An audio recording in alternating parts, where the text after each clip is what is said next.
All right, the Reds, it is Talking Reds, and I've got Martin Fitzgerald with me today. I'm Gareth Roberts, and we're going to be talking about tonight's game at Anfield, Ajax in the Champions League. All very weird at the moment, Martin, and all very touchy, I think, a little bit around football.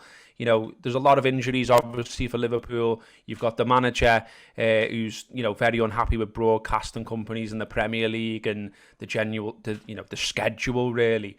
And everyone at the minute, I mean, we don't know for certain at the time of talking, but everyone is talking that another key member of the squad stroke first team could be missing tonight. Do you think there's a tipping point for you, a tipping point for everyone, where you just think, oh, fuck off? Yeah. I mean, it feels a bit Hunger Games at the moment. Do you know what I mean? It's like, it's sort of relentless. And I don't think it's a good product. I at some point last night, I put Monday Night Football on, and it seemed like Carragher and Neville genuinely hated each other. Yeah, They were having a circular conversation about. I didn't really understand either's point, other than they looked like two men that had been locked in a room for the best part of a year, and they just hated each other. And I just thought it is a bit weird at the moment, because the things that are great in football, like the goals, the wins, you're not seeing those celebrated.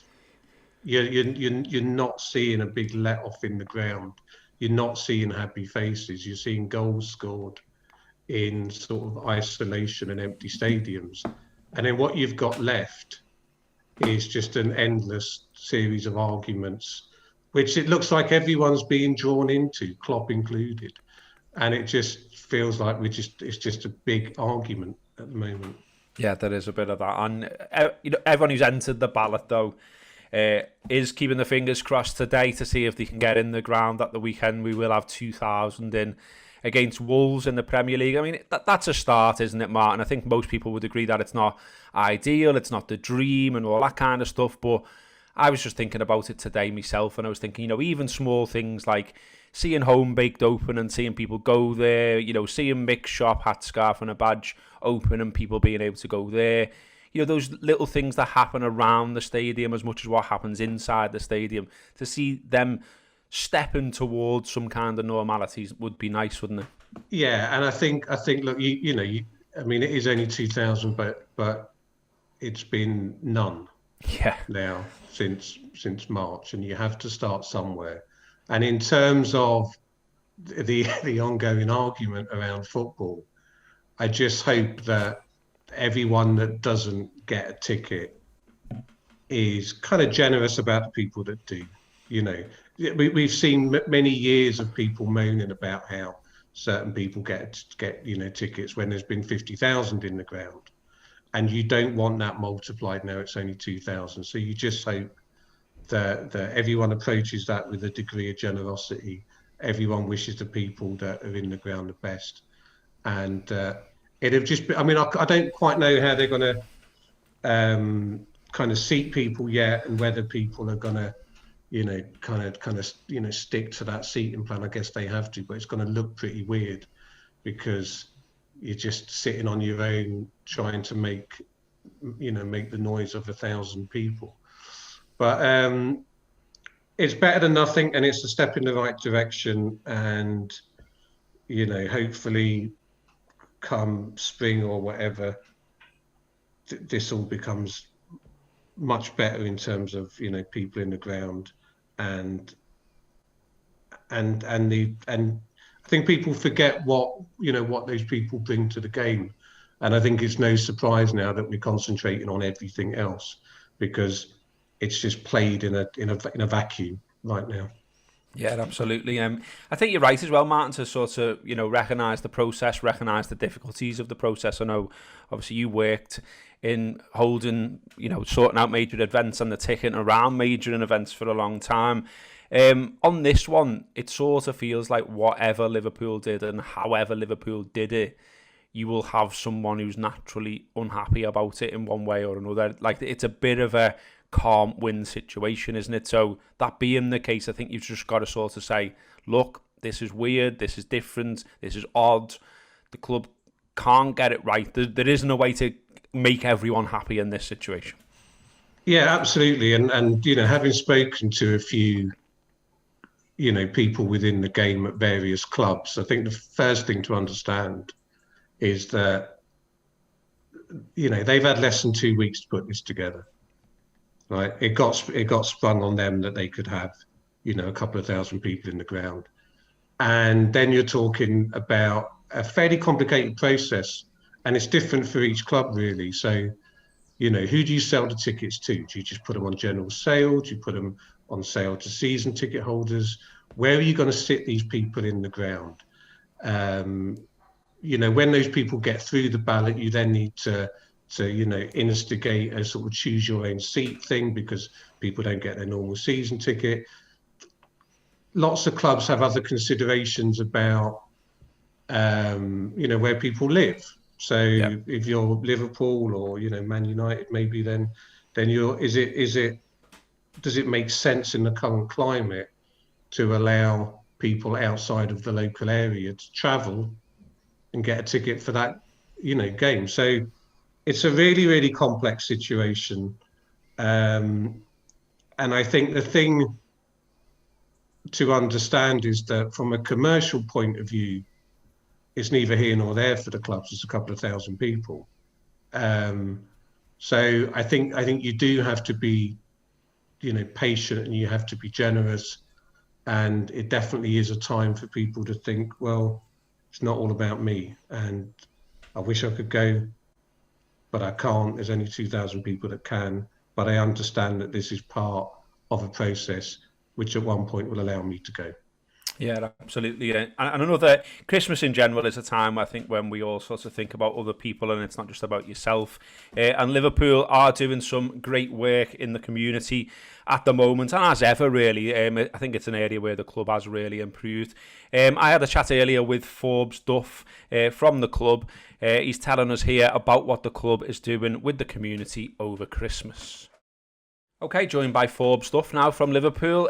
Forbes, loads of good stuff going on around the club. Something called Operation Christmas Magic happening there. And, as much as we love Liverpool to be up at the top of the league, competing for trophies and playing nice football, I think a lot of us are really proud of the fact that the club do good stuff in the community as well. And that's continuing despite the situation that we're in. Could you tell us a little bit about Operation Christmas Magic then? Yeah, well, first of all, good to obviously see you and hear you, Gareth. But yeah, as you say, obviously the club are challenging on the field, and it's vitally important that we make a big difference off the field. So our Operation Christmas Magic is all about the club trying to help the local community, especially around Anfield and Kirby, but then also the wider city region. So we're doing a whole host of different activities across the month of December to try and make a real difference. And I think it's vital that, the club do it, and also that fans get involved. So I can talk to you a little bit about each of those activities if you'd like. Yeah, that'd be great, mate. So the first one is, since the lockdown started in March, at the end of March, we've been producing 1,000 meals every week, every Thursday. The chefs at Anfield have been doing that. We've been distributing that across Anfield, Kirby and the wider city. And that's going to carry on until the end of the calendar year. Personally, I'm hoping that we can carry it on until February, because I don't think it's going to go away anywhere soon. But basically, we're just providing meals for community groups and for people who are living on their own to help them through this difficult time. So that's a great thing that we're carrying on. And then to sort of enhance on that, along with club partners and the LFC Foundation, we're providing 1,500 Christmas food hampers, once again, for those community groups. People who are living on their own. There'll be some Red Neighbours participants, some foundation participants. We've had some local primary schools reach out to us asking us for help.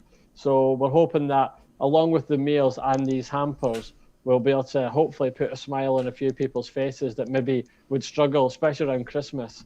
I think we all know Christmas is an incredibly tough time regardless.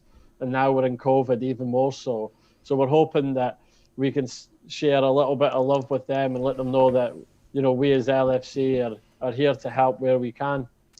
Yeah, I was just going to say, mate, we've seen, haven't we, with football and with Liverpool, that it can be, a great way to push good causes. The food banks is always the one that gets brought up, and rightly so. I just think that allied to people's match day routines became a brilliant thing, and the momentum behind it was brilliant. It's a shame that we have to do it, but equally I think we should be proud of it, that it was a Liverpool and Everton thing. It was something that grew out of this city, and now it's being replicated elsewhere. I think with all this, it's fantastic that the club's doing it, but there are ways that you sort of reaching out to supporters as well, aren't there? Because it is that time of year where people think about other people and might want to help. So is there any way supporters can get involved as well?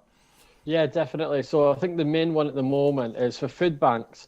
Then St Andrews Community Network have a link that's live on their webpage. They're still taking food donations at St Andrews Community Network. So if fans want to get involved and donate food, I know people might be shielding or nervous about going out, so you can donate online. And also that's food. The big push for us as well at the moment is around Radio City's Cash for Kids and Mission Christmas. That's the big one. The stats will tell us that 1 in 3 children in the UK live in some form of poverty. So if you think about the population of Liverpool, it's just under 500,000. So you work that out at around about 165,000 children in our city live in some form of poverty. So therefore, we're trying to help Radio City Cash for Kids. The Mission Christmas Appeal, they estimate around about 40,000 toys are going to be needed for the Liverpool City region. So once again, we've got a web page, a fundraising page dedicated. If anyone would like to donate any funds online, all that money goes to ensuring that toys are being bought for children that need it. And then we've also got all the retail stores in Liverpool and Chester are drop-off points. So if fans are out and about, you're doing your Christmas shopping and you can pick up an extra toy to support Mission Christmas. That'd be such a great thing to do to help, families and children in real need. And you can drop those off, can't you, at the Liverpool stores at the ground in the city and in Chester, is that right? Yeah, so you've got L1, Williamson Square, you've got the Anfield store and also the Chester store. So I'm sure you're aware, obviously fans are coming back into stadium. So if you are one of those fortunate fans who are lucky to go, then if you'd like to drop off a toy en route, then the retail store at Anfield is open and accepting donations. Yeah, there's also a Just Given page on Radio City's Cash for Kids website where you can make a cash donation. And as well as Forbes says, that you can drop them off at stores. You can also text if, not everyone is out and about at the moment. So you can text the word City to 70910 to donate £10 or City to 70920 to donate £20. And was that everything that you covered there that's going on, mate, over Christmas? Is there anything else? Yeah, we've got a few other little bits. Obviously, we normally have a carol service at Anfield where we invite along the local community, have local schools, choirs. Unfortunately, we can't meet. So we're actually doing a virtual carol service. So that'll be online. And I'm not going to let you know the date just yet, but maybe it's something I can come back on in a couple of weeks' time and give yourself an update. But we're going to have a virtual carol service with a whole host of community guests and club guests sending a Christmas message. So that's something that we're trying to engage fans with online. And then also we've got a few other activities through Red Neighbours and the Foundation and Christmas time that will be on the Foundation and Red Neighbours Twitter account. That'll be opportunities for people to get involved if they can. We're just not there yet with everything, so we've still got a few things in the background that we're working on. But I think the big things for me this Christmas is definitely, obviously, we're supporting the food and the food banks, and if fans can get behind that, that'd be fantastic. And if we can please support Mission Christmas, it'd be a fantastic thing for the city to come together and really make a difference. And I know my experience working at the club, there's no one better than Liverpool fans and getting behind a cause and really giving it your all. And I would just say to fans, obviously, stay safe, have an enjoyable Christmas with family and friends. And if we can help others, then please, let's do so. Brilliant stuff, Forbes. And great as well to see, as I say, the club and the badge and the name all being used in such a positive way to make a little difference in the community. So well done for that, and for everyone who works with you, Forbes. Good to have you on today, mate. And yeah, anything else that you want to give everyone a shout about in the run-up to Christmas, just give us a shout. We'll get you back on, mate. That's great. Thank you very much for your time, and keep up the great work. Okay, thanks very much to Forbes there, and if you can get involved, if you can help in any way, if you can take a present to any of the club shops and help out, obviously that would go a long way to making kids all over the city's Christmases that little bit better. Martin, the game tonight then, as I say, there is a big rumour flying around. We don't know whether it's true or not, that we could be missing another key player, that key player being the goalkeeper. I think, on the one hand, I'm hoping it's just people joining dots because they couldn't see him on certain training pictures and things like that. Waiting for verification on whether that's the case or not. But it does just seem endless at the moment, doesn't it, with these injuries, niggles and everything else. And Klopp said in his press conference yesterday, people are analysing his teams to see whether, he's prioritising one competition over another and things like that. He said yesterday, I'm just literally putting the fit lads on the pitch. Yeah, of all the positions, that's the one with the biggest drop-off, I think, keeper. And I think that it just does seem, and you kind of wonder, well, how's he got injured? What's he done? And it just seems like a perfect storm of kind of bad news at the moment, that literally every game someone gets injured. People are getting injured between games. There's people you haven't seen for months and you're not quite sure what's happened to them. And there's this relentless schedule of, Ajax again tonight. And, there's an FA Cup draw last night. Yeah, Aston Villa. Oh, for fuck's sake, there's that as well. You're like to use the Hunger Games analogies, you don't stop the film and go, do you want a little mini Hunger Games on another island for a bit? It's like, not really. I've got enough on my plate with this one. And it just seems like I'd forgotten. And it's weird because the third round draw, obviously the game doesn't happen until January, but the third round draw should be a little bit of excitement. But for the first time, I'm like, oh, not this. Honestly. I imagine Klopp's like that as well, to be honest with you. Yeah, and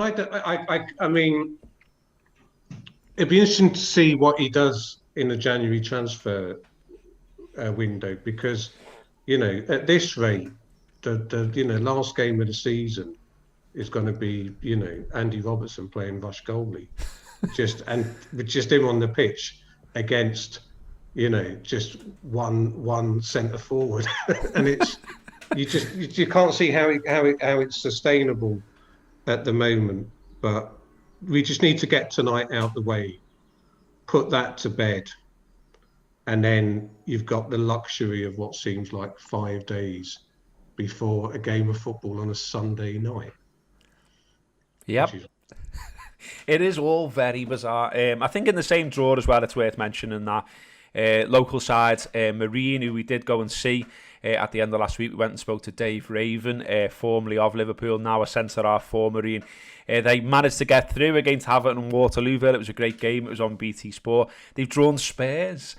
Spurs. Absolutely superb, isn't it? And, by all accounts, it is going to be played at Marine. There's none of that switching it round kind of thing. They're hoping to have about 1,600 fans in there, plus, of course, the people in the gardens and climbing up trees and all the rest of it that we saw the other night. And that was a really nice story, wasn't it? I think there is a bit of, I think we've got to recognise, haven't we? There's a bit of fatigue generally around football at the moment, and life, if we're all being honest. But that was a lovely story, wasn't it? I thought, if you take away the selfishness about the FA Cup draw and what I think about Liverpool, the other side of it is just what a fantastic story for, what are they in the 8th tier? 8th tier, English football. And they're going to be playing against Spurs. And, in this year, who the fuck knows? Who the fuck knows what's going to happen there? That fella in Stockley Park might have been a Marine fan all the time, and he might just give them fucking everything. So you just don't, that's what it should be about. And I bet they're not carping about, injuries and everything else. They're just looking forward to what will probably be just a once-in-a-lifetime game for them. Yeah, it'll be absolutely fantastic. Yeah. They've come through seven matches already to reach this point. Which is weird because I'm complaining about getting parachuted in the third round, and Marine have played 7 matches to just get to the beginning. Yeah, knocked out a League Two side, knocked out a couple of sides who were Tier 6, beat all the odds to get where they are, and also I think they've got in the bank around about 100 grand from this run, which in the mad figures that we talk about at Premier League level is a drop in the ocean, but at that level it's absolutely brilliant. This sets them up for a long time. Yeah, brilliant. I mean, it's a great story, and that image that was flying about of the goalkeeper going to the off license, brilliant, wasn't it? Yeah, I mean, spot on. It's just a lovely story, and it doesn't matter what happens now in the game in terms of the result. It's that's an incredible achievement what they've got, and I'm glad they didn't get Bristol Rovers or something like that. They got a top team, and they'll get the cameras down there. All those Anthony Gormley statues will come to life and run off and go and watch the game. It'll be weird. Yeah.